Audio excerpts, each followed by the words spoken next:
नमस्कार, आपके साथ मैं हूं अनामिका पांडे और आप देख रहे हैं हेल्थ गुरु, जिसमें आज हम खास चर्चा करेंगे सर्दियों में हेयर फॉल पर और जानेंगे आखिर क्यों टूटते हैं बाल और इनसे कैसे बचा जाए।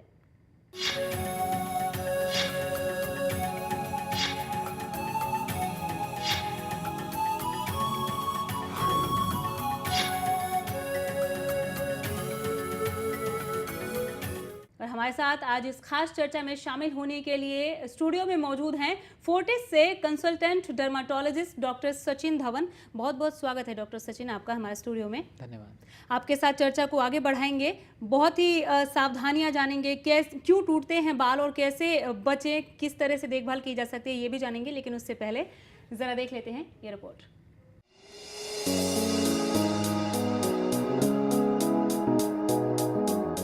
चेहरे की खूबसूरती में सिर के स्वस्थ बालों का अहम योगदान होता है। सर्दियों के दिनों में बालों की देखभाल में थोड़ी मुश्किल होती है। इस समय जरा सी भी लापरवाही कुछ महिलाओं के लिए घातक भी हो सकती है। घने बालों वाली महिलाओं के लिए सर्दियों के मौसम को बुरा समय भी कहा जाता है। इस समय डैंड्रफ, सूखे बाल या छल्लेदार बाल, बालों के झड़ने और दो मुंहे बालों की समस्या आम है। जानकारों का कहना है कि मौसम में बदलाव का असर त्वचा के साथ ही बालों पर भी पड़ता है। इस समय बालों में रूखेपन की शिकायत आम होती है। इस समय बालों की विशेष देखभाल की जरूरत होती है। आइए आपको बताते हैं कुछ वो बातें जो आप जाने अनजाने नजरअंदाज करते हैं और आपके बाल इसका खामियाजा उठाते हैं।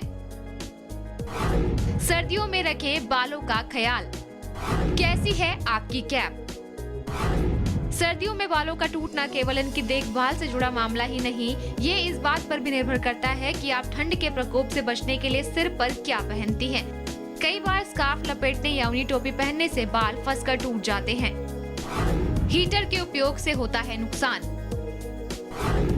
ठंड से राहत पाने के लिए अक्सर लोग हीटर का प्रयोग करते हैं। हीटर का इस्तेमाल आपके बालों में रूखापन बढ़ा सकता है। हीटर का उपयोग कम करेंगे तो बेहतर रहेगा। बालों में रूखेपन को कम करने के लिए सप्ताह में एक बार एक्स्ट्रा डीप कंडीशनर का प्रयोग करें। साथ ही ऐसा हेयर प्रोडक्ट इस्तेमाल करें जो आपके बालों में नमी के स्तर को बनाए रखे। कर्लिंग आयरन के प्रयोग से करें परहेज। कुछ महिलाएं बालों को सुखाने या इन्हें स्टाइलिश बनाने के लिए आयरन, ब्लो ड्रायर या कर्लिंग आयरन का प्रयोग करती हैं।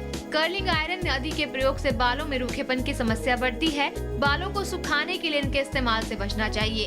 ये भी ध्यान रखें कि स्कार्फ पहनने से पहले आपके बाल पूरी तरह से सूख जाने चाहिए। सर्दियों में शैम्पू कम करें। सर्दियों के दिनों में बालों में शैम्पू का ज्यादा इस्तेमाल नहीं करना चाहिए। शैम्पू के ज्यादा प्रयोग से सिर की त्वचा में सूखापन बढ़ जाता है और बाल टूटने लगते हैं। सर्द मौसम में हम गर्म कपड़ों पर तो सबसे ज्यादा ध्यान देते हैं, लेकिन बालों और त्वचा का बिल्कुल भी ख्याल नहीं रख पाते।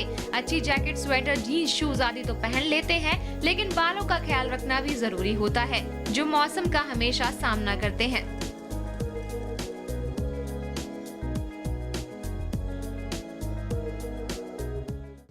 तो इस रिपोर्ट में आपने देखा कि बालों के टूटने के पीछे कितने सारे रीजंस हैं और किस तौर पर आप उनकी देखभाल कर सकते हैं, कैसे बचा सकते हैं। और भी बेहतरी से जानने के लिए डॉक्टर सचिन की ओर हम रुख करेंगे। डॉक्टर, दर्शकों के साथ साथ आपने भी इस रिपोर्ट को देखा, कितना सहमत है इस रिपोर्ट से आप? काफ़ी हद तक सहमत हूँ। बहुत सारी चीज़ें जो बताई गई थी इसके अंदर वो बिल्कुल सच थी।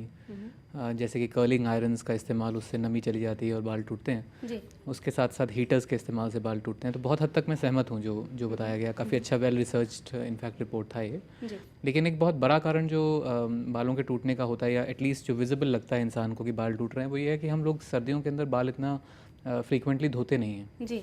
जैसे गर्मियों में इंसान हर रोज़ या एक दिन छोड़ के एक दिन बाल धोता है, सर्दियों में कुछ लोग ऐसे भी हैं जो हफ्ते में एक बार भी हाल धोते हैं। तो उस कारण से जो बाल वीक हैं, जो इकट्ठे हुए हैं, वो एकदम से काफ़ी सारे टूट के गिरते हैं और इंसान थोड़ा सा परेशान हो जाता है जी। और उस परेशानी या मेंटल स्ट्रेस के कारण भी और बाल फिर टूटते हैं। क्योंकि क्या होता है कि हम लोग कई बार ये रियलाइज़ नहीं करते हैं कि बाल जो गिर रहे हैं वो रिकवर भी होते हैं। बालों का एक साइकिल है जो साइकिल 3 महीने के अंदर पूरा होता है जी। उन 3 महीनों में लगभग 2.5 महीने तक बाल ग्रो करते हैं। उसके बाद करीब 15 दिन तक बाल जो होते हैं वीक स्टेट में होते हैं, जबकि वो झड़ जाते हैं। तो वो जो बाल आपके झड़ रहे हैं वो हमेशा के लिए नहीं झड़ गए हैं। कुछ महीने बाद, 6 महीने बाद वही बाल दोबारा से रिकवर होंगे। जो हेयर फॉलिकल्स हैं जहाँ से हेयर प्रोड्यूस हो रहे हैं वहाँ से बाल दोबारा से प्रोड्यूस होंगे। तो इसलिए परेशान ना हो, पैनिक ना करें। सबसे इम्पॉर्टेंट बात है कि अच्छा खाना खाकर, अच्छा लाइफस्टाइल मेंटेन करके अपने बालों की हेल्थ को और रूट्स की स्ट्रेंथ को मेंटेन रखें। फिर उसके बाद ये जो छोटी मोटी चीज़ें हैं कि मौसम के साथ बदलना या शैम्पू चेंज करने से बाल गिरना, ये सब चीज़ें उतना हमारे बालों के ऊपर इम्पैक्ट नहीं कर पाएंगी। स्ट्रेस ना लें अगर बाल टूट रहे हैं तो, क्योंकि स्ट्रेस लेने से बाल और भी टूटेंगे तो आप और ज़्यादा परेशान हो जाएंगे। और भी क्या कोई रीज़न है? सर्दियों में हमारे लाइफस्टाइल जो हम उसमें जो चेंजेस आती है, क्या वो भी एक रीज़न है इसके पीछे बाल टूटने के लिए? कि खाने पीने का भी बहुत संबंध रहता है बालों टूटने से। तो सर्दियों के अंदर क्या होता है कि कई बार अनहेल्दी ईटिंग होती है कि आदमी बैठा है रजाई के अंदर और पकौड़े खा रहे हैं, ये खा रहे हैं, वो खा रहे हैं, मसाले वाली चीज़ें खा रहे हैं। उतना ज़्यादा न्यूट्रिशियस फूड कई बार हम लोग नहीं खाते हैं, तो वो एक और कारण है जिस कारण से बाल सर्दियों में ज़्यादा टूटते हैं एज़ कम्पेयर टू समर्स। वो एक बड़ा रीज़न है। एक और चीज़ है डॉक्टर, हमारे दर्शक भी इससे सहमत होंगे और आप भी काफ़ी हद तक, सर्दियों में लोग नहाते कम हैं, अगर नहा भी लिया तो बाल धोने से बचते हैं, कतराते हैं इससे। ये भी एक रीज़न इसके पीछे? ये बहुत बड़ा कारण है, बहुत बड़ा कारण है। क्योंकि बाल अगर आप अच्छे से उनकी केयर नहीं करेंगे, उन्हें धोएंगे नहीं बढ़िया तरीके से, तो बाल गिरेंगे ही, क्योंकि उनकी हेल्थ के ऊपर असर पड़ता है फिर उससे जी, और बाल गिरेंगे। ये रीज़न है। लेकिन ऐसे नहाने के, शरीर के ना नहाने से बालों के गिरने का कोई इसमें संबंध नहीं है। बालों को आप अच्छे से साफ करके बालों को अगर आप साफ़ रखते हैं, कंडीशनिंग करते हैं उसकी अच्छे से, थोड़ी ऑयलिंग करते हैं। ऑयलिंग का एक और जो एक मिथ है वो ये है कि 4-5 घंटे ज़रूर ऑयल लगाना चाहिए, या अलग अलग ऑयल का कॉम्बिनेशन लोग लगाते हैं। तो कोई भी अच्छा ऑयल, जैसे कि बादाम का तेल, नारियल का तेल, भृंगराज का तेल, ये सब जो हैं ये काफ़ी अच्छे रहते हैं बालों के लिए। तो उसमें अगर आप इनको लगाएंगे करीब आधा घंटा या 1 घंटा बाल धोने से पहले, तो वो आइडियल है। क्योंकि क्या होता है कि काफ़ी लोग रियलाइज़ नहीं करते कि डैंड्रफ भी एक रीज़न है बालों के गिरने का। और डैंड्रफ जो है वो विंटर्स के अंदर, सर्दियों के अंदर बढ़ जाता है। कुछ लोग सोचते हैं कि डैंड्रफ सिर्फ रूखेपन के कारण है, तो वो और तेल लगाते हैं। तो 1 घंटा या आधा घंटा तेल लगाना ठीक है, उससे हमारे स्कैल्प की, हमारे जो सिर है उसकी कंडीशनिंग हो जाती है। लेकिन अगर आप लंबे समय तक ऑयल लगा के रखेंगे तो जो फंगस डैंड्रफ कॉज करती है वो ऑयल के ऊपर ग्रो करती है। तो आप ऑयल लगाएंगे, आपको 1-2 दिन अच्छा लगेगा, लेकिन 3-4 दिन के बाद और ज़्यादा डैंड्रफ निकल के आएगा। तो ऑयलिंग करते हुए ये ज़रूर ध्यान रखें कि आधा या 1 घंटा बस, हफ्ते में 2 बार या 3 बार सिर के अंदर तेल लगा के छोड़े नहीं, खासकर अगर आपको डैंड्रफ की समस्या है तो। चलिए, डैंड्रफ वाले मुद्दे को थोड़ा और विस्तार से लेंगे। और ये जो आप बता रहे ऑयल, ये क्या पूरे साल भर लगा सकते हैं क्या? ये मेरा अगला सवाल होगा आपसे, लेकिन उससे पहले हम यशवंत को सुनते हैं, गुड़गांव से हमारे साथ जुड़े हैं। नमस्कार यशवंत जी। नमस्कार मैम।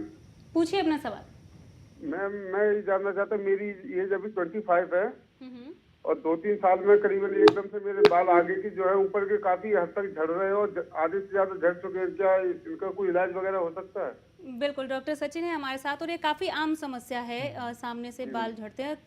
कम उम्र भी बताई इन्होंने, 25 साल के हैं अभी। आजकल लगभग लास्ट 5 से 10 साल के अंदर बहुत सारे यंग पेशेंट्स भी आ रहे हैं हमारे सामने जिनके कि बाल झड़ रहे हैं। पहले जो 35 या 40 साल की उम्र में समस्या हुआ करती थी वो आजकल 20 या 25 साल में हो रही है। इनफैक्ट ऐसे भी पेशेंट्स हैं जो कि 17 या 18 साल के हैं और उनके बहुत ज़्यादा बाल झड़ गए हैं। उस कारण से उनकी उम्र भी जो है अपनी उम्र से ज़्यादा लगती है, उस कारण से वो कॉन्शियस हो जाते हैं, स्ट्रेस से और बाल झड़ते हैं। एक चीज़ मैं आपसे पूछना चाहूँगा कि क्या आपके फादर के भी बाल कम हैं, या आपके कोई भाई बहन हैं जिनके बाल कम हैं, या आप ही हैं घर में जिनके बाल इतनी यंग एज में कम हो रहे हैं?